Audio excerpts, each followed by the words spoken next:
Ouvrir les jeux de questions et réponses avec cette première question.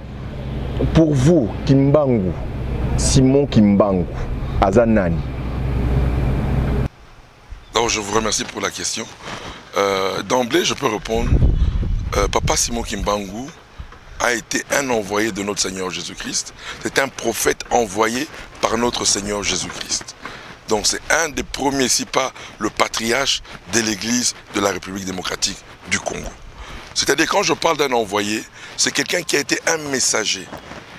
Dieu lui a mandaté pour amener ce peuple à croire en Jésus-Christ. Donc c'était un envoyé de notre Seigneur Jésus-Christ que Dieu a utilisé puissamment dans cette nation. Kimbangu a connu le martyre par rapport à son message ici en République démocratique du Congo qui était très mal interprété. Disons qu'il voulait faire la rébellion, disons que déjà il prônait la libération de l'homme noir. Est-ce que le message de Kimbangu a été très bien perçu par le colonisateur et par le peuple congolais lui-même? C'est-à-dire que nous deux, et que ce soit du point de vue colonisateur et du point de vue du peuple congolais, il n'a pas été compris. Parce qu'en réalité, vous savez, il y a des messagers qui ne sont pas destinés à leur génération, mais ils sont destinés aux générations futures, qui comprendraient bien le message de Papa Kimbangu. Alors, quand Dieu l'appelle, qu'est-ce que Papa Kimbangu voulait dire? Quel était le message? Le message de Papa Kimbangu, je reprends sa plus grande prophétie que tout le monde connaît. Mundele akokoma mutumwindu, mutumwindu akokoma mundele. Mais c'est déjà accompli. S'il y a une parole qui est déjà accomplie, cette parole est accomplie. Pourquoi? Le blanc qui croyait en Jésus-Christ, aujourd'hui, c'est le plus grand incrédule. Le blanc ne croit plus en Dieu. Et le noir qui ne croyait pas en Jésus-Christ, aujourd'hui la foi elle est où? Elle est ici en Afrique. S'il y a un continent où on adore, on loue Jésus-Christ, c'est où? C'est en Afrique. Donc le noir qui était incrédule et le blanc qui croyait en Dieu. Il y a eu maintenant vice-versa. Maintenant c'est le blanc qui devient incrédule comme le noir et jusqu'à la bestialité. Regardez ce qui se passe en Occident aujourd'hui. C'est pire même que ce qui se passait du temps de notre incrédulité. Donc c'est pour dire que la prophétie est déjà accomplie. Maintenant, si le fondement de l'Occident a été Jésus-Christ et que Jésus-Christ, avec Jésus-Christ, l'Occident a dominé le monde. Parce que si aujourd'hui, la première puissance mondiale, c'est l'Occident.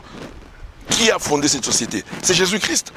Et maintenant qu'ils ont rejeté Jésus-Christ et que l'Afrique a pris Jésus-Christ, que vous le voulez ou pas, l'Afrique deviendra la première puissance du monde. Quand je ne sais pas, à quelle époque je ne sais pas, mais ce que je peux dire aujourd'hui, c'est que l'Afrique a pris le bon chemin du développement, le bon chemin de devenir la première puissance, d'abord spirituelle.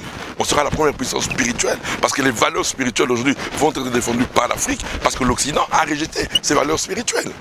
Mais lorsqu'on considère ce que le pasteur Paul David Olangui débite ici, les autres pasteurs pourront vous contredire en vous disant mais lorsqu'on regarde la prophétie de Daniel, nulle part l'Afrique pourra devenir la première puissance mondiale en termes de développement, même sur le plan de l'équipement et tout. Première chose d'abord, bientôt là, après après le confinement, après coronavirus, après ce confinement, vous allez voir maintenant un grand réveil spirituel qui va débuter en Afrique par la RDC. C'est la RDC qui sera l'épicentre de ce grand réveil spirituel.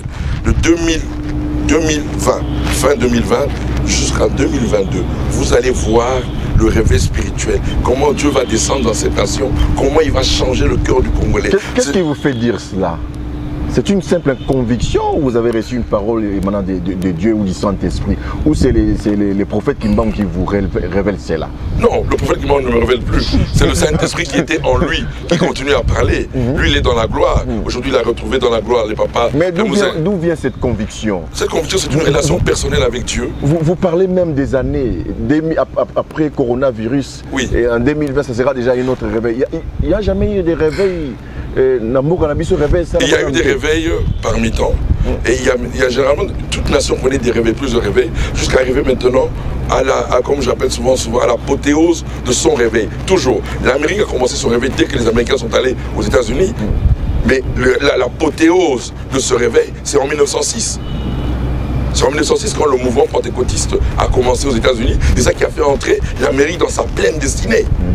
Et c'est comme aussi l'Angleterre, qui avait connu aussi plusieurs réveils. Mais quand il y a eu le réveil méthodiste, c'est le réveil méthodiste qui a fait entrer l'Angleterre dans sa destinée. L'Allemagne aussi a eu plusieurs réveils, mais quand il y a eu le réveil par le message de la justification, par la foi, l'Allemagne est entrée dans sa destinée. Et c'est comme ça. Moi, aujourd'hui, si je suis ce que je suis, c'est grâce à Papa Kimbangu, c'est grâce à Mose Adinyabala, c'est grâce à mes parents, Papa et Maman Langui, qu'aujourd'hui, je suis le fruit, peut-être accompli, de tous ceux qui m'ont précédé dans la foi. Que ce soit le cardinal Maloula, parce que moi, j'ai pas de honte. Moi, je prends tout le monde. Parce que tout le monde a impacté cette nation. Moi, je serai dans la gloire avec la sœur Anouarit, je serai dans la gloire avec le frère Bakanja. Moi, ça ne me gêne pas. Mais je ne vois pas pourquoi Dieu va rejeter la sœur Anouarit. Pourquoi?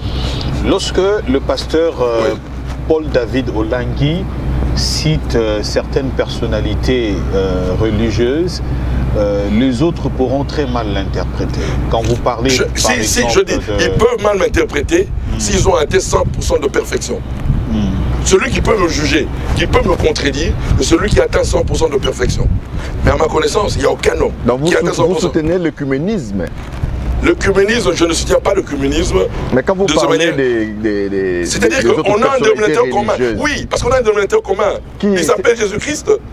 Mais Jésus-Christ a défendu certaines pratiques que nous retrouvons dans d'autres religions. La pratique, c'est quel est le point commun? Je vais couper court. Du catholicisme jusqu'au messianique, quel est le point, le symbole que nous avons en commun? C'est à vous de répondre. La croix du calvaire de l'agneau. Tu vas à l'église catholique, il y a la croix. Pour dire que c'est ça le fondement de l'église catholique.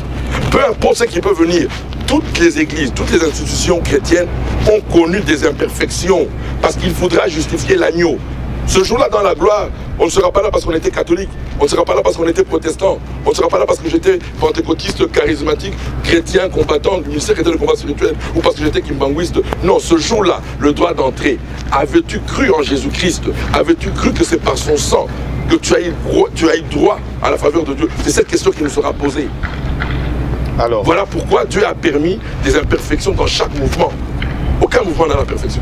Alors, pasteur Paul David, puisque vous citez les imperfections qui existent dans chaque mouvement, mais lorsque vous prenez Simon Kimbangu, vous le sortez du carcan du kimbanguisme, vous ne craignez pas avoir de répercussions quant à ce?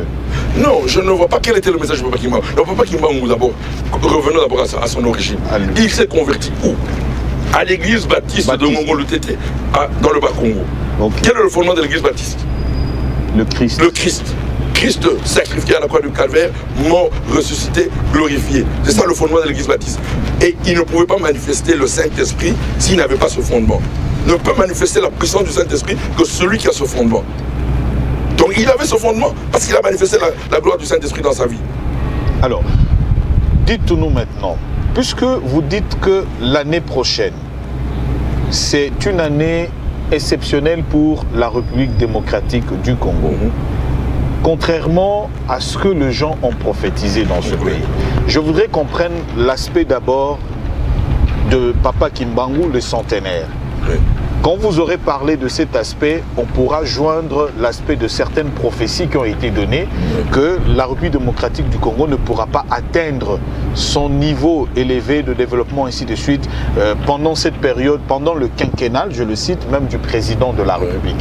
Alors, qu'est-ce que vous en dites par rapport au centenaire de Simon Kimbangu? Le centenaire de Papa Simon Kimbangu va coïncider d'abord au réveil spirituel de cette nation. Il n'y a pas de réveil économique et réveil politique. Aucun réveil ne vient avant d'abord le réveil spirituel que Dieu avait décidé pour une nation. Voilà pourquoi moi je me contente de mon appel. Mon appel, Dieu m'a dit, tu seras un des artisans de ce grand réveil spirituel. Ça, c'est ça ma contribution dans ce pays. Moi, c'est le réveil spirituel pour lequel nous avons été mandatés. Et je me réfère par rapport à ce que Dieu m'a dit. Je reviens toujours à ça. Papa Kimbangu devait en principe commencer son ministère en 1918. Je veux bien vous expliquer un peu comment moi je suis lié, comment Dieu m'a parlé pour que je sois lié à Papa Simon Kimbangu. Papa Simon Kimbangu devait commencer son ministère en 1918. Mais il a retardé pendant 3 ans pour commencer son ministère prophétique en 1921. Mes parents, ma mère, c'est elle qui est la fondatrice de ce grand ministère qui était de combat spirituel, qui a impacté cette nation. Si on doit parler des 3 grandes institutions chrétiennes qui ont impacté cette nation. Vous avez l'église kimbanguiste, l'église Amemalam et le ministère chrétien du combat spirituel. Ce sont les 3 institutions chrétiennes d'origine congolaise qui ont impacté cette nation. Alors, Papa Kimbangu a commencé son ministère en 1921. Maman Olangi a commencé son ministère en 1991. 70 ans. Pour nous qui connaissons les chiffres, 70 ans, c'est le changement de sacerdoce. Maman Olangi est venue au monde en 1950. Papa Kimbangu est mort en 1951. Pour dire que celle qui prenait maintenant le flambeau spirituel de cette nation est arrivée, moi je peux rentrer dans la gloire. Maman Olangi est née spirituellement où? Là où Papa Kimbangu a été assassiné à Lubumbashi. C'est là où Maman Olangi est née spirituellement. Là où le sang de Papa Kimbangu a coulé, c'est là où Maman Olangi est née spirituellement. Maman Olangi commence son ministère en 1991, c'est 40 ans après la mort, après le retour dans la gloire de Papa Simon Kimbangu. Le peuple majoritaire de ce ministère, qui est du combat spirituel, c'est le peuple de Papa Kimbangu. Ce ne sont pas les Batités. Nous sommes les Batités là. Mais le peuple majoritaire dans ce ministère, ce sont les Bakongo. C'est pour vous dire que Dieu ne fait pas des choses au hasard. Si moi aujourd'hui j'ai eu cette révélation de comprendre que Dieu m'a dit honore mon prophète, qui m'a honoré. Papa Simon qui m'a honoré Jésus-Christ. Il n'a rien fait. Il n'a pas tué quelqu'un. Oui, je veux bien l'honorer. Je parlerai de lui sans gêne. Marlon va prendre la parole. Oui. Mais lorsque vous avez fait une certaine métaphore, comparaison de forme et de fond entre Kimbangu et Maman Olangi. Mais dans le kimbanguisme, ce n'est pas ça. C'est ça que je dis. De la mort, c'est le jour de la naissance de l'actuel chef spirituel qui a gagné. C'est ça que je suis en train de dire. C'est ce qu'eux disent. Il n'y a pas de problème. Tout le monde, et qui a gagné, qui a récupéré réellement le flambeau. Mais on va le voir. Le flambeau. On va le voir. Le flambeau sacerdotal, ces dernières années, qui a impacté le spirituel dans cette nation. Soyons francs entre nous. C'est le CIFEMC. C'est le ministère chrétien du combat spirituel. Automatiquement, CIFEMC prend ses flambeaux sacerdotal. Mais depuis, quand Maman Olangi a commencé, je répète, en 1991, quand Maman Olangi a commencé, l'Esprit a envoyé le monde où? Le Saint-Esprit a envoyé le monde où? C'est au spirituel. Au combat spirituel, où Maman Olangi avait commencé. Donc vous voulez dire que le kimbanguisme n'a plus les mêmes impacts. C'est-à-dire quoi? Pourquoi? Je répète ceci. Si Dieu a voulu que l'église kimbanguisme soit en vie, c'était pour qu'on n'oublie pas le prophète. Parce que nous, l'église, on a rejeté le prophète. Si l'église avait accepté le prophète, le kimbanguisme aujourd'hui reconnaîtrait Jésus-Christ. Moi je le dis, moi je n'ai pas honte de le dire. Parce que je vous dis, je suis allé leur dire. Quand tu m'appelles, moi je suis allé voir la famille. Je dois aller, mais quand tu vas là-bas, la personne avec qui tu as parlé, en Kamba, non, je peux aller à Kamba. C'est lui, Simon Kimbangu, la réincarnation. La réincarnation de Simon Kimbangu. C'est ça que je suis en train de dire. Comment vous expliquez cela? C'est ça que je dis ceci. Moi, je n'entre pas dans les détails. Okay. Les détails là ne m'intéressent pas. Pourquoi? Parce que moi, je veux honorer le prophète Simon Kimbangu. Ok, vous prenez l'aspect de l'honorer. De l'honorer. Par rapport à la révélation que vous avez reçue. Et par rapport à son mandat divin qu'il a eu sur terre. Qui est un mandat d'un envoyé qui a préparé le peuple congolais à croire en Jésus-Christ. C'est ça le mandat de Papa. On ne peut pas changer ce mandat-là. On ne peut pas changer ce mandat-là. Il a guéri. Le premier miracle qu'il a fait de résurrection. Allez lire. Il n'a pas fait ça au nom de Papa Simon Kimbangu. Il a fait ça au nom de Jésus-Christ. Ah bon? Ah mais oui. Les écrits sont là. Ce n'est pas au nom de Papa Kimbangu. Je suis désolé. On ne change pas. C'est comme moi. Le problème c'est quoi? Je peux vous dire. Demain là, nous aussi, nous n'étions pas préparés par mes parents. Si mes parents ne m'avaient pas conduit à Jésus-Christ, moi aussi j'aurais pu amener l'idolâtrie dans mon ministère. En disant voilà, maintenant nous allons prier au nom de Papa et Maman Olangi. J'aurais pu le faire. Et les gens auraient pu suivre ça aussi. Mais les parents nous ont conduits à celui qui leur a fait. Celui qui leur a fait devenir ce qu'ils sont devenus. Moi j'ai eu la grâce que mes parents m'ont enseigné. Qui est l'auteur, la source de la gloire qu'ils ont eue dans ce monde? C'est Jésus-Christ de Nazareth. Alors, pasteur David Olangi, ça me vient toujours certaines métaphores. Oui. Donc, vous sous-entendez que sur le plan spirituel au Congo, pour que nous arrivions à cette liberté et que cela impacte le visible, le physique, le développement du pays, l'émergence du pays, c'est Kimbangu. Bon. De l'autre côté, en politique, on dit pratiquement tous ceux qui prennent le pouvoir dans le pays, ils s'identifient au mouvement lumumbiste. Ne peut être au pouvoir que celui qui prône le nom de Lumumba. Oui. Alors, comment faites-vous cette comparaison maintenant de Kimbangu à Lumumba, le pouvoir politique, pour arriver maintenant, Kimbangu va prendre les déçus de Lumumba parce qu'il faut croire à cela. C'est-à-dire que ce n'est pas Kimbangu qui va prendre le dessus, c'est Jésus-Christ qui va prendre le dessus. Je répète, c'est Jésus-Christ qui va prendre le dessus. Pourquoi? Le problème, c'est qu'il faut qu'on nous comprenne une chose. Très bien. Une nation qui a un plan avec Dieu entre dans sa destinée lorsque l'Église comprend le mandat qui lui a été conféré. C'est-à-dire que le problème de l'Église, le problème de la RDC, ce n'est pas le président Félix Tshisekedi, ce ne sont pas les hommes d'affaires, ce n'est pas l'armée. Le problème de la RDC, c'est l'Église. C'est toute la difficulté de la RDC, c'est que l'Église n'est pas encore entrée dans son mandat. C'est-à-dire quoi? L'Église doit d'abord apporter ce grand réveil spirituel que la nation congolaise attend. Et quel est ce message? Donc il n'y a pas encore de réveil ici au Congo. Il n'y a pas encore eu ce réveil qui va faire entrer le Congo dans sa destinée. Mais les églises de réveil existent. Oui, mais quel est le message? Parce qu'ils disent qu'ils ont impacté aussi. On est impacté. Vous venez de citer même Sifemsi qui est impacté. Oui. C'est-à-dire que, comme je vous ai dit... C'est quel réveil? C'est un réveil, qui nous conduit, partiel qui nous conduisait vers le réveil de maturité. Le réveil de maturité maintenant, viendra avec Kimbangu. Pas avec Kimbangu, avec Jésus-Christ. Par son prophète Kimbangu. Non, pas par son prophète Kimbangu. Par l'esprit de son prophète Kimbangu. Je répète ceci. Le prophète Simon Kimbangu a été un envoyé de Dieu. C'est Dieu qui l'a envoyé pour faire entrer cette nation dans sa destinée. Vous comprenez? C'est-à-dire quoi? Nous ne pouvions pas entrer dans cette destinée si on n'avait pas reconnu notre prophète.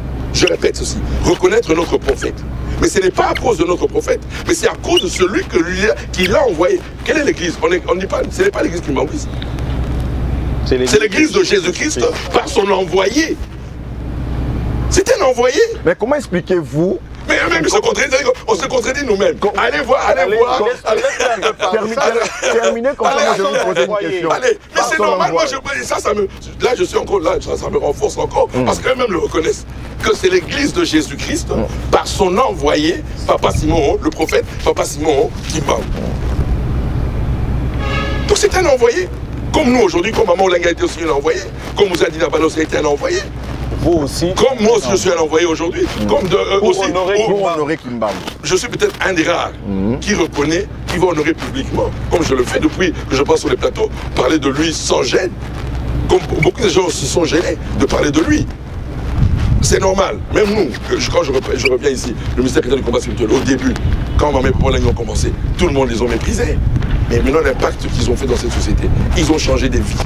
Des femmes qui étaient des femmes adultères, des femmes qui étaient des femmes qui ne représentaient pas dans la société. Maman Olenga a soulevé une armée de femmes. Aujourd'hui, quand on voit ces femmes, on dit réellement, Dieu a impacté leur vie. Des hommes qui avaient plusieurs femmes ont été changés par le message chrétien du combat spirituel.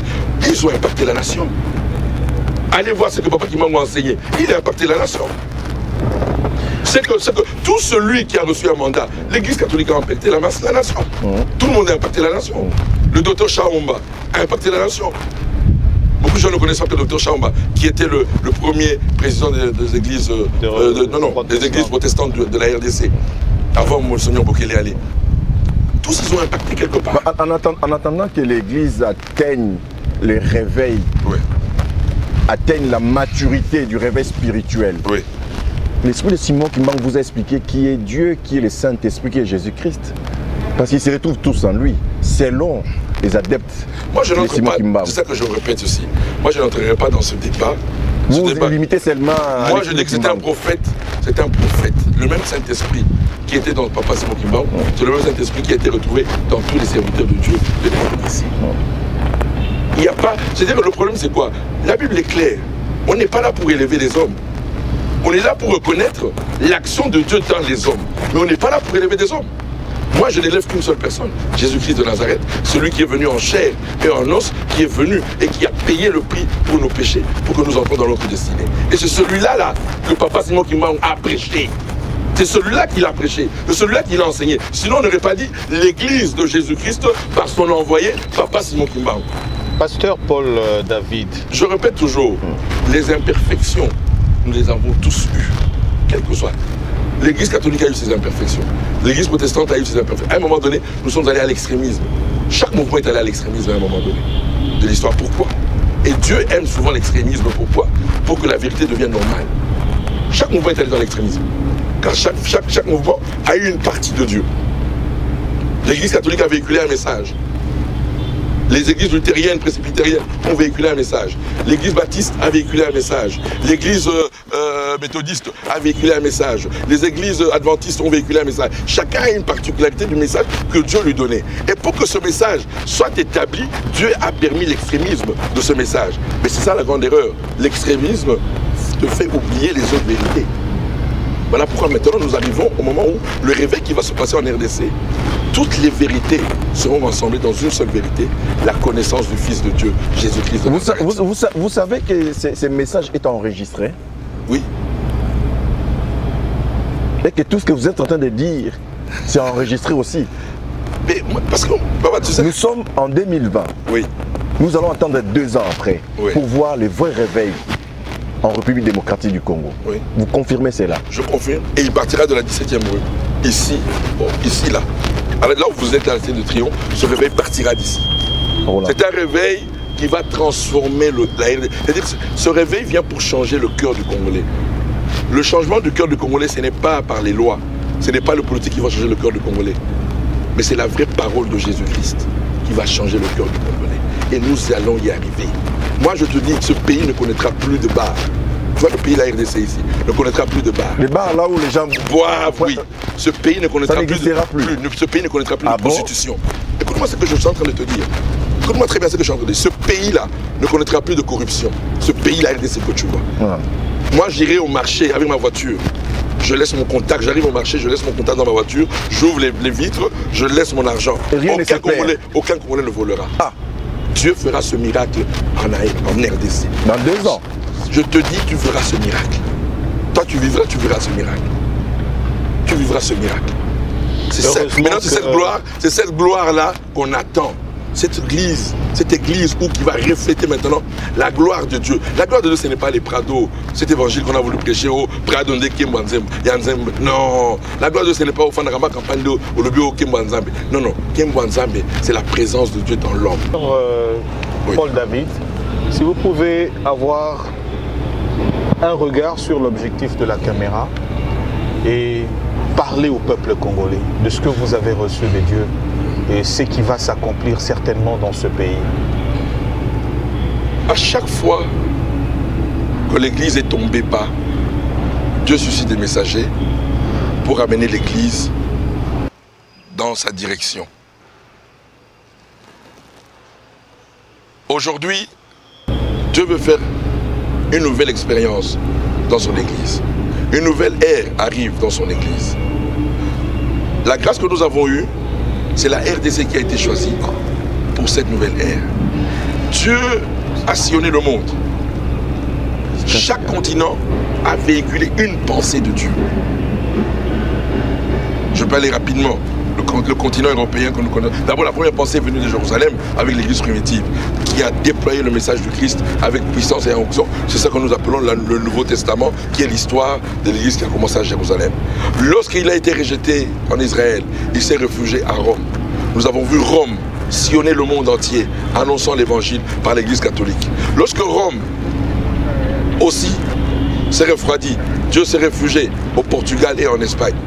L'Église catholique toujours, grâce au Portugal et à l'Espagne, a fait l'évangélisation et la mission. Et vous allez remarquer qu'à chaque fois que celui qui avait une pensée de Dieu dominait le monde sur tous les plans, les gens s'étonneraient que le Portugal et l'Espagne étaient les États-Unis de leur époque. Pourquoi? Parce qu'ils avaient l'évangile en main. Chaque pays qui a eu l'évangile en main, la pensée de Dieu a dominé le monde sur tous les plans. Quand le Portugal et l'Espagne aussi sont refroidis, Dieu se réfugie en Allemagne. Et en Allemagne, il y a eu la réforme protestante qui est à la base de la grande réussite occidentale avec Martin Luther. Cette pensée de la justification par la foi a révolutionné le monde. Quand l'Allemagne aussi s'est refroidie, Dieu se réfugiait en Angleterre. Et là-bas, il y a eu la pensée de la sanctification avec Wesley. Le grand mouvement méthodiste est né. Ils ont dominé aussi le monde. Et vous allez remarquer, c'est au même moment où le mouvement méthodiste naît, c'est au même moment où il y a la révolution industrielle en Angleterre. Alors la plus grande nation que nous connaissons tous, qui a dominé le monde ces 100 dernières années dans l'évangile, l'Amérique, elle a dominé le monde aussi sur tous les plans. L'Amérique a véhiculé la pensée du Saint-Esprit. La pensée pentecôtiste est venue des États-Unis, la pensée pentecôtiste charismatique. La pensée du Saint-Esprit, ils ont dominé aussi le monde sur tous les aspects, politiques, économiques, militaires, sur tous les plans. L'Amérique a dominé. L'Amérique aussi maintenant a rejeté aussi Dieu. Maintenant Dieu vient se réfugier où? En Afrique. Et en Afrique où il vient se réfugier, c'est où? C'est en RDC. Allez lire Ésaïe 19, on parle de la RDC, Symphonie aussi, 3, 9, on parle aussi de la RDC. Et quelle est la pensée que Dieu veut véhiculer maintenant en RDC?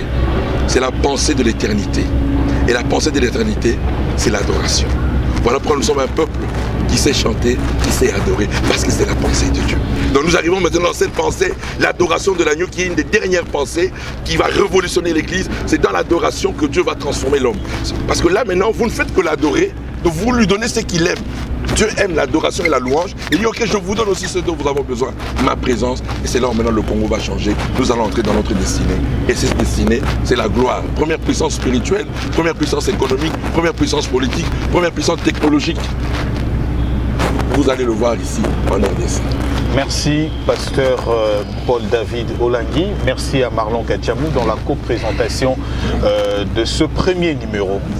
Parce que dans le deuxième numéro, la semaine prochaine, nous reviendrons pour parler du travail abattu par le Centre international de femmes messagères du Christ. Et c'est derrière ce travail de longues années qu'aujourd'hui ce message est arrivé. Qu'est-ce que CIFMC a apporté dans ce pays sur le plan spirituel?